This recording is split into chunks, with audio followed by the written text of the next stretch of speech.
recording. This is more about the whole world of annotation. Okay, so Revit has obviously the architecture, structure, steel, systems, and so on, insert and so on, export, blah, blah, blah. But there's a whole world that we haven't talked much because it's not too much the deal that I'm discussing in my class, but it's the whole world of Annotate. You can call this the two-dimensional world of Revit. We can even call it the AutoCAD world of Revit, okay? You can definitely use any of these options for dimensioning. So sometimes it's tricky. What is the element that you want to use as dimensioning? So it's going to give you in dark blue the first selection option, and then the second, and then you click outside and you create a dimension. But you might say, well, how come I cannot select the outer edge of that wall? Well, it's an issue of using a lot your tab button. So if you start using your tab, you're allowed to select different other options. Okay, so I think in that sense, it's very important that you use your tab here and there for multiple things. Another thing you can do is multiple. So you select, for example, the windows.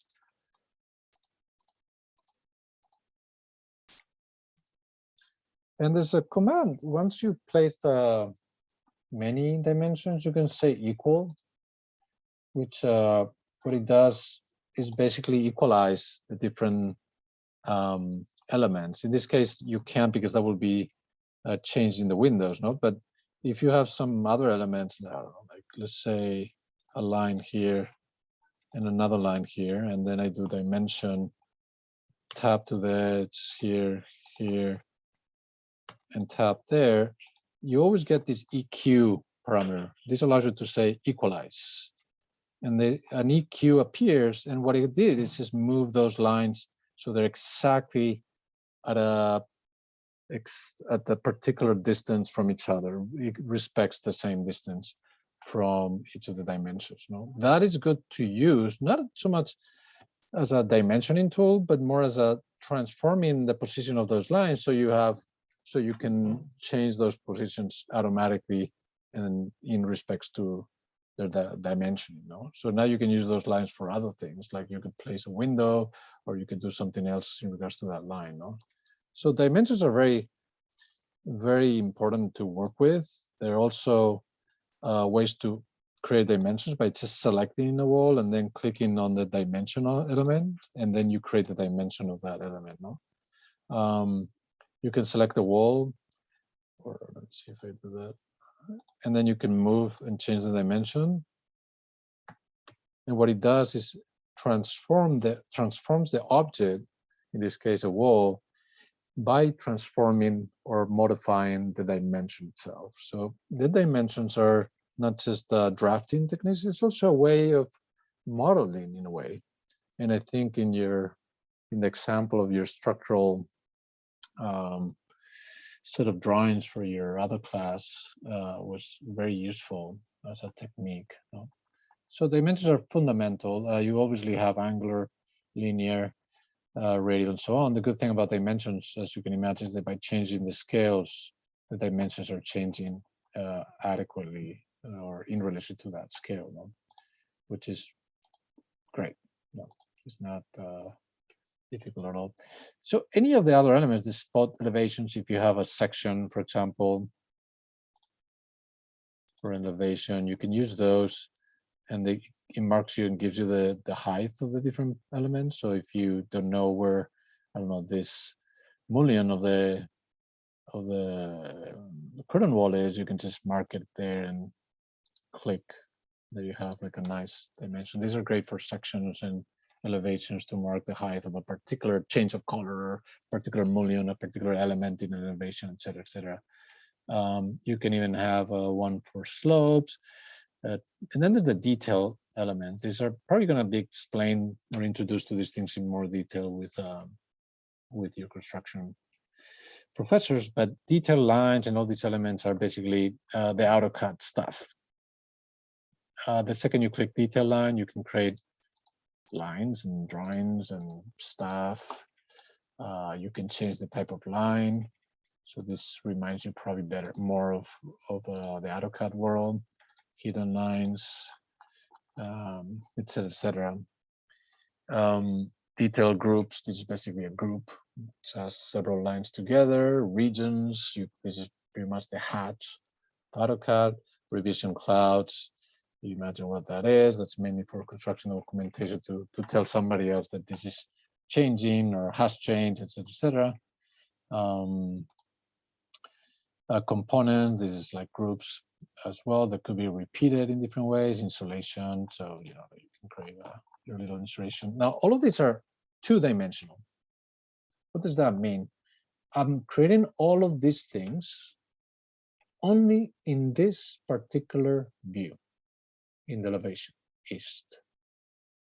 Okay, they don't belong to the world of 3D. They're not like any other three-dimensional object in a project or in a family that if you create it in a view, let's say elevation east, I create a wall, if I could anyway, or a door, I place a door here somewhere.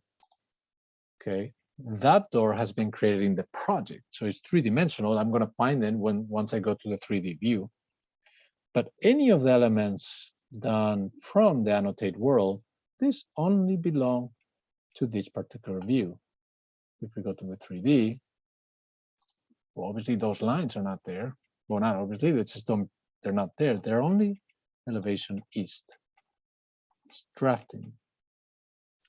That means that I could duplicate, let's say duplicate this one, rename, say it is with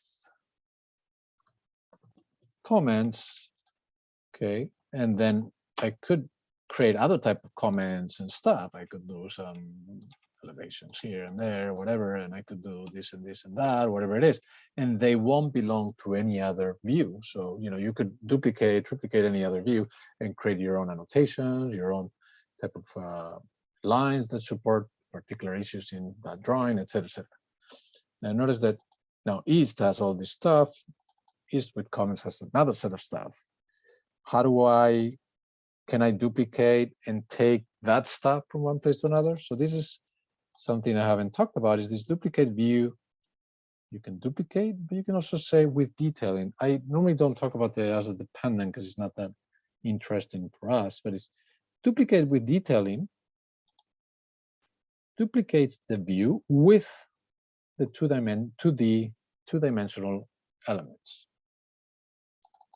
Okay, right click, duplicate, duplicates it, but does not take annotate elements, the two-dimensional elements, okay?